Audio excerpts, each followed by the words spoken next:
Good morning, class 9. Let's start today's class. So far in the chapter number 3, laws of motion, we have completed till Newton's third law of motion. Now today we'll be starting another topic, that is universal law of gravitation, or which is also called as Newton's law of gravitation.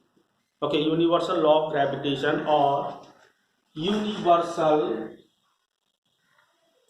law of gravitation.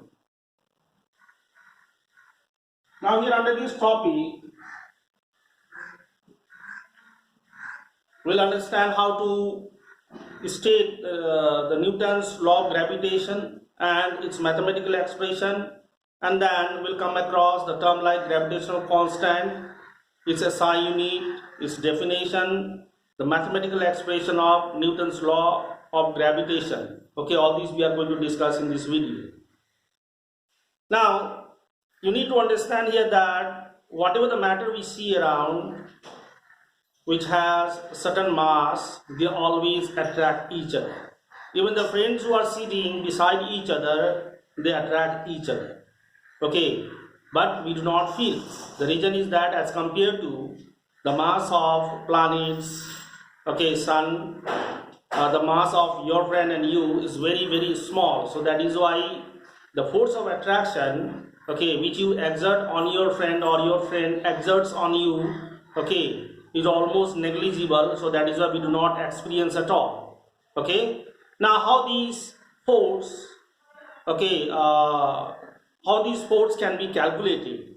Okay, now for this the Newton's, what he said that, okay, after performing several experiments, okay, first comes the statement of universal law of gravitation. So how to state this universal law of gravitation? So universal law of gravitation can be stated by saying that the force acting between the two bodies, as we all know that all the bodies which possess certain mass, they exert force on each other. Okay, so the force acting on the two bodies is directly proportional to the product of their masses and inversely proportional to the square of distance between them, or square of distance of separation between them. Okay, so from here what we understand is that more the mass, more will the force of attraction, and then more the distance of separation, less will be the force of attraction. Okay, now how to express the same thing mathematically? So mathematical expression, next comes mathematical expression of Newton's law of gravitation. Mathematical expression, to express mathematically, what we'll suppose here, that we'll consider two bodies, okay, whose mass is m1 and then comes m2, okay, which are separated by distance of r, okay, by distance of r. Then the force which exists between the two bodies, okay, by these two bodies are attracted to each other, is given by, see, as per the Newton's, according to Newton's law of gravitation or universal law of gravitation, Newton's law of gravitation, what we can write is that law of gravitation, what it says is that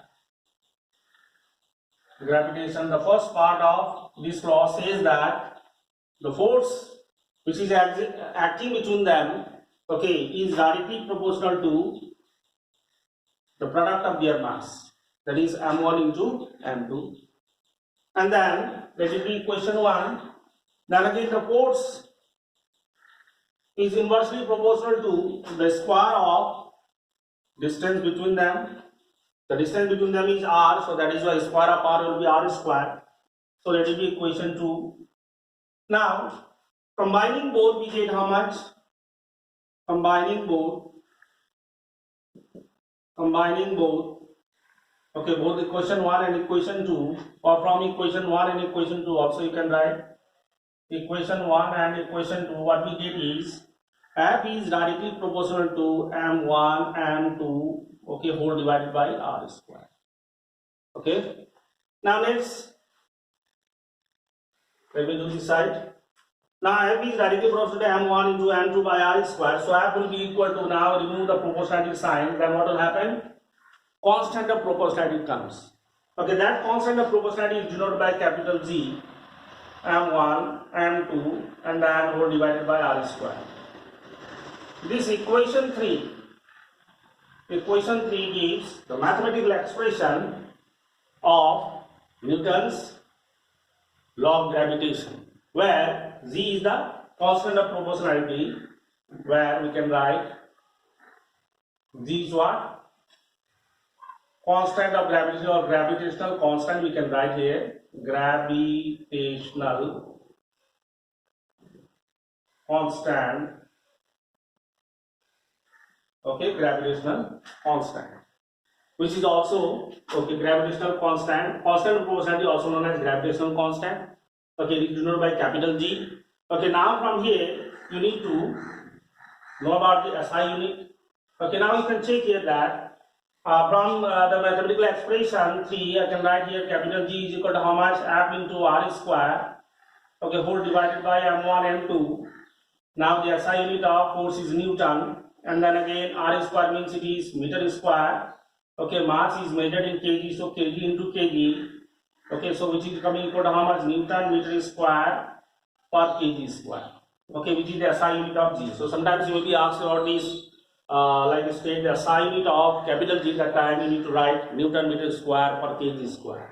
Okay, it has been found mathematically that gravitational force is equal to 6.67 into 10 power minus 11 Newton meter square per kg square. This value also you need to learn. Okay, and you may be also asked to define gravitational constant. So that time you need to say that gravitational constant is numerically equal to the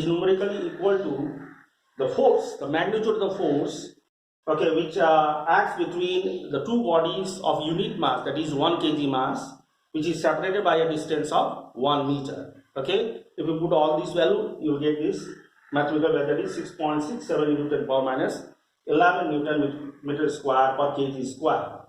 So this is about the gravitational constant, SI unit of gravitational constant, mathematical expression of Newton's law. In the next video, okay, we'll discuss the next topic. One more important point you need to remember, that this capital G remains constant everywhere in all the part of the universe. Okay, so this much in this video. Thank you, students.